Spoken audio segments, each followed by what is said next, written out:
Welcome back, everyone, to Open Line. Our guest tonight is Councilman at Large Bob Mendes. We're talking about the ballot initiative that may be on the ballot in December that would roll back the 34% property tax increase that was passed by the council earlier this year. And we have a lot of calls, so let's go to the calls. Let's go to Jimmy. Hello, Jimmy. Yes, sir. Go right ahead. Well, I think it looks to me like state comptroller ought to take over because the council doesn't have enough sense to manage our money. And I don't know why Mayor Cooper's asking for all this money for tourism when he's got everything shut down. I think the state ought to take it all over because evidently the people in the council and the mayor don't have enough sense to run it. And they're talking about cutting the police force. Well, you know, the mayor just makes the police stand down while they burn the courthouse down. So, I mean, what the hell you need them for? I don't think that part is accurate. He made him stand down during that. All right, there's a lot there. There's so much discord. There's so much frustration on so many levels, and it all kind of comes together in this. And there is frustration about, obviously, the pandemic, about there are people that say we should be open, there are people that say we open too fast. I mean, there's all this that's going on, and it's now come to this. And I guess I'll let you address that. And then his other point is, he says, just let the state take it over. And there might be some who say, okay, why not? Let them take it over. And why not let the state take it over? Well, just on the first piece, I mean, yeah, there's a lot of frustration over COVID. The council's been meeting remotely for 6 months. It's a lot of people are short on jobs and money right now, and it's very difficult. We're not out of step with other cities. You know, I watched a bunch of football over the weekend. I think it was 2 NFL stadiums had people in it. So we're not out of step with what other cities are doing. We're not out of step with medical professionals, but it is obviously frustrating to people, and that's real. And then what was the second piece again? I'm sorry. He said the comptroller should take it over. Why not let the state take it over? I mean, the comptroller also has said really clearly in slow, plain English, he does not want me to take over. He has said that he will make no value judgment whatsoever about what needs to be funded and what doesn't. He'll simply every week look at how much cash is in the bank and what bills are due, and he'll pay bills until there's no cash. And no value judgment, won't prioritize anything the way we want it.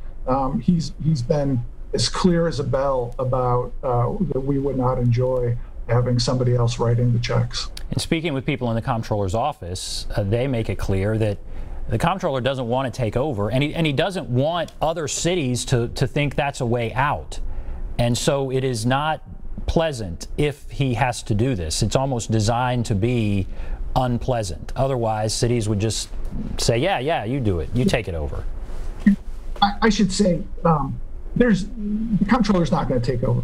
If we get this referendum goes on the ballot and it passes and it survives legal challenges, we'll cut $300 million worth of spending, and there will be 500 less cops and 400 less firefighters, and no parks, and garbage picked up once a month, and no recycling, and all the things the mayor has laid out. I mean, we'll do it ourselves. We won't make the comptroller do it.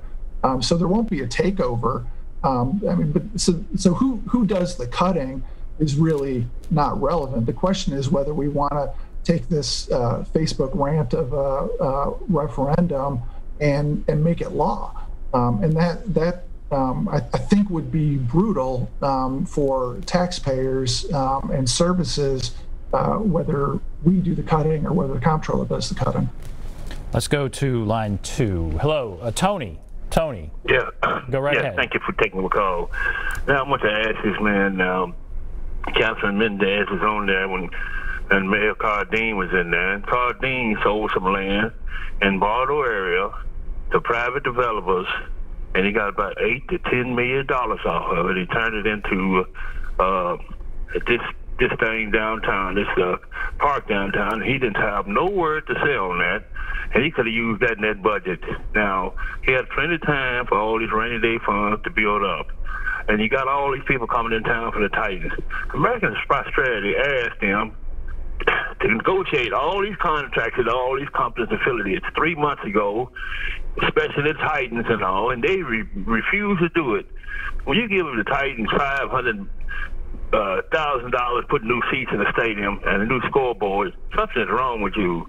I've been homeless, and I regret and we despise being homeless again because of your mistakes on budgeting. Because you could have helped a lot of people out. And a lot of people, not seniors, they're not going to get no tax break on this taxes. You sat around and let Mayor Berry do all this manipulating of the budget. We're not going to put up with that no more. You're not being responsible like you do your own household, and you shouldn't be in office.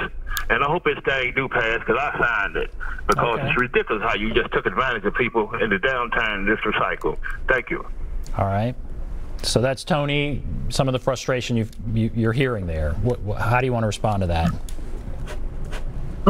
Well, to his first question, I was not in office when he was mayor.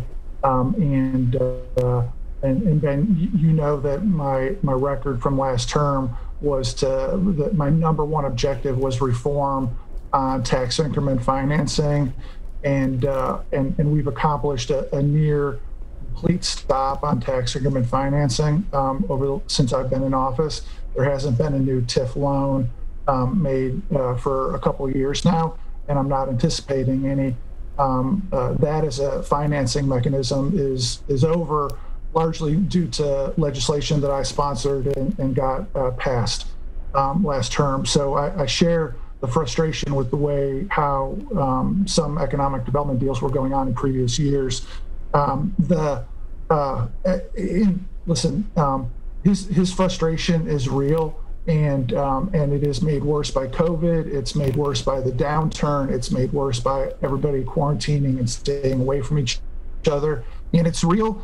And again, the unfairness is that we went so long by not having the political will to just have a normal functioning city on how the budget worked, that there's no choice that the longer we waited, the bigger the increase was going to be. And so I don't dispute what he had to say, and I'm term limited, so he doesn't have to worry about seeing me run for council again. All right. We will take a break. Come back, take maybe another call or two. Take a break. Be back right after this.